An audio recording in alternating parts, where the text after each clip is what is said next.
বাংলাদেশের বিনিয়োগ খাতে যেন এক নতুন বাতাস বইছে।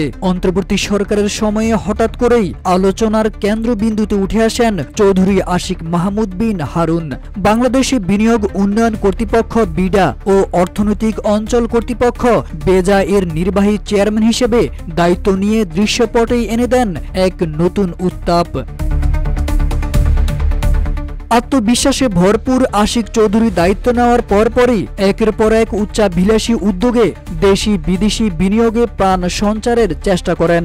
ইলন মাস্কের স্টারলিংক দেশে আনতে নিবন্ধনের উদ্যোগ, নাসার সঙ্গে মহাকাশ সহযোগিতার সম্ভাবনা, দেশের সব বিনিয়োগ প্রচারণা সংস্থাকে এক ছাতার নিচে আনার পরিকল্পনা, একের পর এক এসব সাহসী পদক্ষেপ তাকে দ্রুতই নিয়ে আসে আলোচনার শীর্ষে।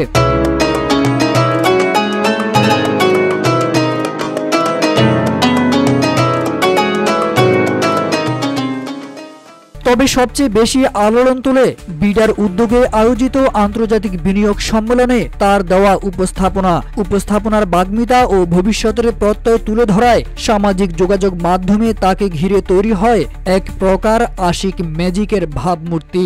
কিন্তু সেই জাদুর বাস্তব প্রতিফলন কতটুকু দেখা যাচ্ছে তা নিয়ে উঠেছে নতুন করে প্রশ্ন। পরিসংখ্যান বলছে দৃশ্যমান অগ্রগতির চিত্র এখনো স্পষ্ট নয়। বাংলাদেশ ব্যাংকের ব্যালান্স ও পেমেন্টের হিসাব অনুযায়ী চলতি 2024-25 অর্থ বছরের প্রথম 9 মাসে অর্থাৎ জুলাই থেকে মার্চ মাসে এফডিআই এসেছে 86 কোটি 10 লাখ ডলার, যা আগের বছরের একই সময়ের তুলনায় 26% কম। একই সময়ে মূলধনী যন্ত্রপাতি আমদানিও কমেছে প্রায় 29%। এতে বোঝা যায় নতুন শিল্প স্থাপনের গতি মন্থর হয়ে পড়েছে। বিশ্লেষকরা বলছেন বিনিয়োগ বাড়া একটি সময় সাপেক্ষ ও কাঠামোগত বিষয়। আশিক চৌধুরীর গতিশীল প্রচারণা প্রশংসনীয় হলেও বিনিয়োগকারীদের আগ্রহে ছোঁয়া দিতে হলে লাগবে দৃশ্যমান নীতি সহায়তা, স্থিতিশীল রাজনৈতিক পরিবেশ এবং আকর্ষণীয় আর্থিক শর্ত।